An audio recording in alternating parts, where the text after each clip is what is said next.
Hello everyone, and welcome to my Duel Today official news channel. I hope everyone is having a wonderful day. Before we begin, please hit the subscribe button and give this video a thumbs up. Eric races to get Sloan home. His goal is to tie the knot today. Why now, of all days, she wonders. He had a flashback about discussing Nicole's wedding with her. He tells Sloan that all he wants is for them to live out the rest of their days together. With pleasure, Sloan consents to be married. As Gabby and Stefan are celebrating their win over him, EJ storms into their room. They joyfully inform him that they now possess the majority of the shares after Lai signed over his shares. To remove him as CEO, they can therefore convene an urgent board meeting. EJ is shocked by the extent they went to in order to extort Lai. Gabby steps in as EJ and Stefan start exchanging hurtful remarks. EJ threatens to break things off with his next move when they trade more jabs. Chad and Nicole discuss about Gabby and Stefan interrupting the wedding when they are alone downstairs. When Chad and Stephanie get married, Nicole jokes that he should hire security. He glances about uneasily. Nicole expresses regret for assuming that there was a problem. Chad informs her of their altercation regarding Abigail. Although he is in love with Stephanie, he can only picture getting married to Abigail. Nicole is aware. She is unsure if she can truly let go of someone who has your heart in such a way. They have no control over the departure of others, whether it be through divorce or death, but they do have the choice to live or to seize enjoyment while it lasts. She has treated EJ in this way. She believes that he ought to treat Stephanie similarly. She is aware that Abby would want him to be happy and find love. Even though Chad has heard that a lot, for some reason it's making sense at the moment. With a thank you, he heads out to put things right. He's hoping there's still time. Stephanie queries Everett about his continued activities in Salem when she runs into him in the square. He clarifies that he agreed to take Sanders' offer to become the Spectator's chief editor. Running a small-town newspaper, in Stephanie's opinion, is a major step down from his previous career as a hotshot reporter. He reports that it hasn't gone as well as he had intended to resume his job following the accident. Does she find it bothersome?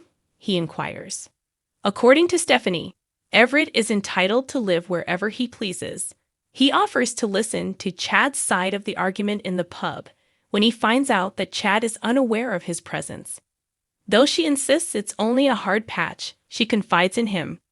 She is sure they can overcome it since what they have is worthwhile.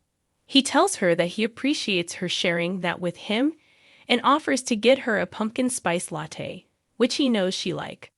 Lai thanks Marlena once more for connecting the dots between Xiao Xing and his frantic want to cling to Gabby when she calls to see how he's doing. They still have a lot of work to do in regards to his feelings for Gabby, but she's happy he's feeling so good.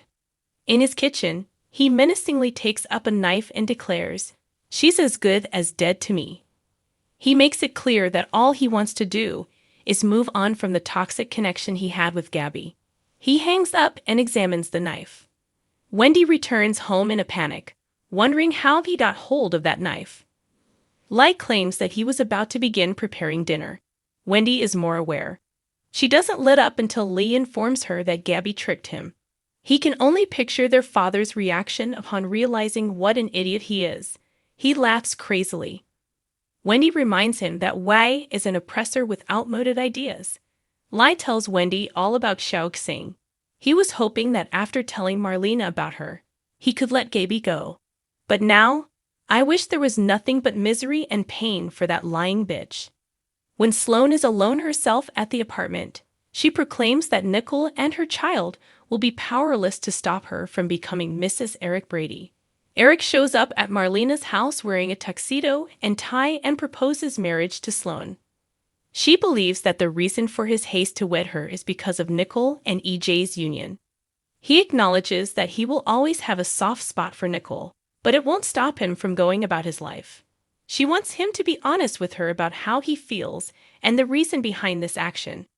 Eric is certain and concise. Marlena consents to wed them.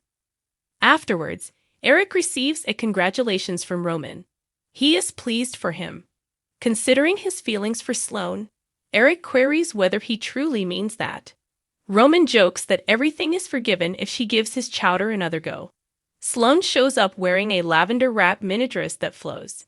Brady is asked to be Eric's best man when he arrives. Brady would feel respected. With the exception of a few minor doubts on Eric's behalf, he and Sloan have a smooth wedding. Nickel finds an enraged EJ back in the Dimira living room. He informs her that he is powerless to stop Gabby and Stefan because they now own Lee's shares. That fucking simp, he growls. Nickel gives EJ a smile when she feels the baby kick. She assures him that they will restore what those liars stole from him. For now, though, they ought to go consummate their union in the secret room. Lai tells Wendy in their house that he won't take revenge on Gabby. Wendy tells her brother how much she loves him after hearing it with happiness. Whatever he needs, she is there to provide it. They give hugs. Tripp sends Wendy a message. Lee pushes her to spend more time with her lover despite her offer to scrap their plans. Hopefully, at least one of them is content.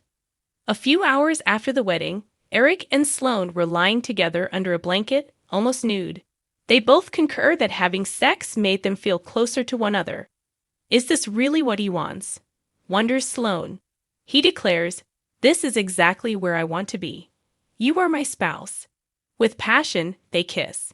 With lats in hand, Stephanie and Everett stroll through the park. She gives him her gratitude for listening. Everett hopes that Chad is aware of his good fortune. Chad approaches with a frown as they embrace. Wendy contacts Lai in the square to see how she's doing. She writes that she is confident he will find someone to love him and him alone. Lai is face up on the apartment floor, a patch of blood on his back. Stefan is shocked to discover Gabby kneeling over him with a bloody knife when he storms into the flat. A Salamite makes an incredibly rash suggestion. A character dealing with a broken relationship looks for guidance, and someone receives startling news. What will happen in this Friday's final DOOL episode before the weekend? It's time to really go dramatic. According to DOOL spoilers on Friday, November 3rd, Eric Brady's impetuous action will totally catch Marlena Evans and Sloan Peterson off guard. Given that his real love, Nickel Walker, is getting married to EJ Dimira, it appears likely that he will make a marriage proposal to the cunning attorney. In light of the day's winter preview featuring Eric and Sloan exchanging vows, could Mr. Brady soon announce a wedding? Speaking of Ms. Walker, Friday, November 3rd's day's teasers suggest that Nickel will counsel Chad Dimira about relationships. He's currently having trouble keeping up with Stephanie Johnson's insistence on moving their romance forward before he's ready. In light of her circumstances, will Nickel be able to provide any wisdom? Meanwhile, Everett Lynch is expected to deliver some unexpected news to Stephanie, Chad's girlfriend, according to DOOL previews for this Friday's episode. Would he choose to make Salem his temporary home while he's visiting the area right now? Additional teasers across town reveal that Friday's show would also feature a focus on the Shin siblings. Wendy Shin is willing to support her brother Lei Shin when he needs it. In a recent therapy session with Marlena, he made a significant breakthrough, yet it does appear that catastrophe is approaching. What occurs to Lai after that? It will be up to the fans to find out. Are you anticipating the episode on Friday? Post your ideas in the comments below. Thanks for watching if you like this video, so please don't forget to subscribe my channel and don't miss any update.